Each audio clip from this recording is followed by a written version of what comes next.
को पता है कि दिल्ली में इनका बुरा हाल हो जाता अगर 8वें वेतन आयोग अनाउंस नहीं करते। इतने सालों से क्यों नहीं किया?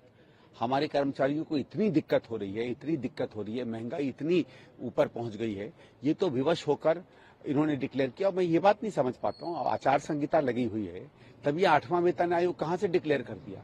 जब हम लोगों की सरकार थी तो हम छोटे छोटे अनाउंसमेंट भी नहीं कर पाते थे, इतना बड़ा आपने कहा कर दिया। और पहले क्यों नहीं किया? मुझे लगता है बीजेपी ने सर्वे करवाया होगा, देखा होगा कि सर्वे में बुरी तरह हार रहे हैं, खासकर नई दिल्ली से, तो लगा होगा कि अपनी अपनी जान बचाओ और 8वां वेतन आयोग जो है वो अनाउंस कर दो।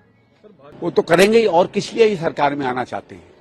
हमने तो पहले ही कहा था, धन बटोरना, सत्ता का लाभ लेना, मजे करना, ये तो वही नहीं करेंगे। अमेरिका जो हो सकता है और घर बना लें जैसे इन्होंने महल बनाए थे।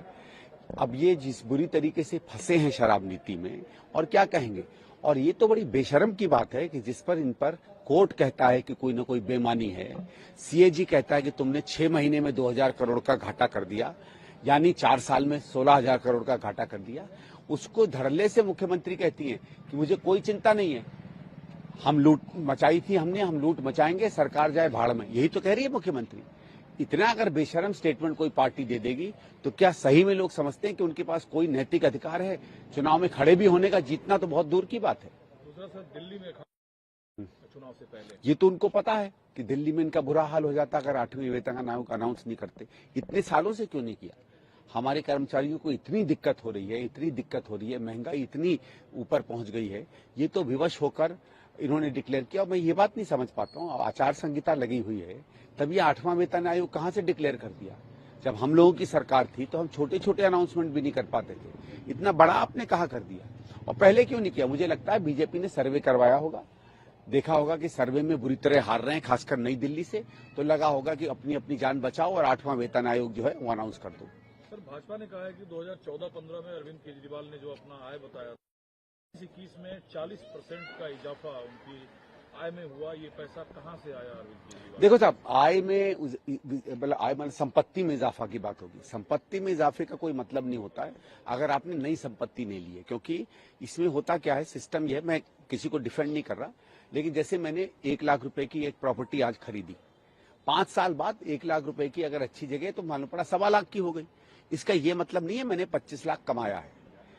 जो मार्केट वैल्यू अगर बढ़ती है तो वो कमाई नहीं होती है। हाँ, अगर उन्होंने कोई नई चीज खरीदी है, कोई नए आय का स्रोत दिखाया है, तो ये सवाल बनता है। तो किस चीज पर उन्होंने सवाल बनाया है, अगर ये बात स्पष्ट नहीं है तो मैं फिर इस पर कोई टिप्पणी नहीं कर पाऊंगा। कांग्रेस ने पीसी का धारण कर लिए थे और जब निर्दोष लोग अत्याचार के शिकार हो रहे थे, लेकिन बड़े लोग, सैफ अली खान पर जब हमला हुआ जो नहीं होना चाहिए था, अरविंद केजरीवाल ने पीसी किया सिर्फ इसलिए कि दिल्ली चुनाव में मुसलमानों का वोट अरविंद केजरीवाल। बिल्कुल सही बात है, दंगों में हम लोग भी गए थे।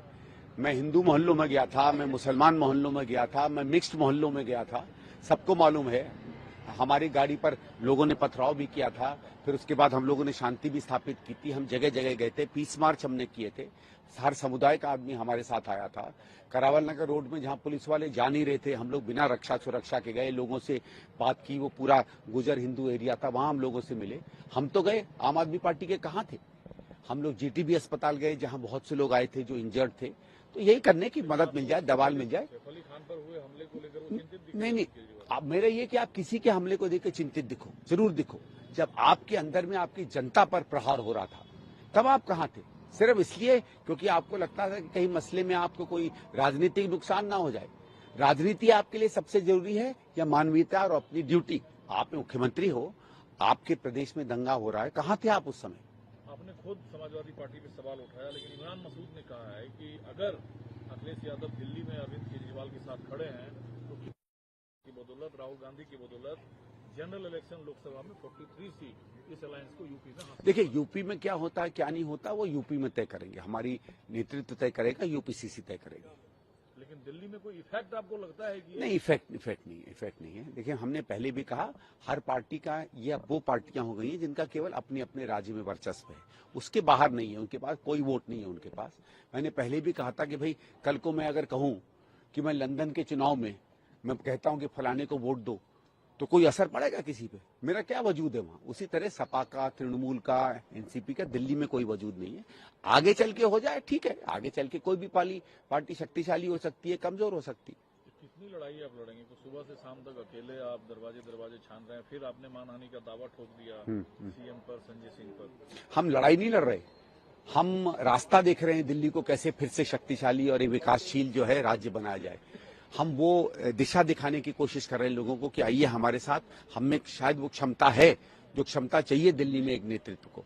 हमारी वो पार्टी है जिसने पहले काम किया है, फिर काम करेंगे। हम तो केवल इसके लिए चुनाव में हैं। क्या आप आम आदमी पार्टी बैकफुट पर है जब आपने मानहानि का दावा ठोका? ये देखा, ये तो मैं नहीं कह सकता, ये तो कोर्ट के अधीन है। देखिए, जब कोई बात कोर्ट के अधीन हो जाती है तो हम कोर्ट का सम्मान करते हैं, जो कोर्ट तय करेगा उसको मानेंगे। Thank you.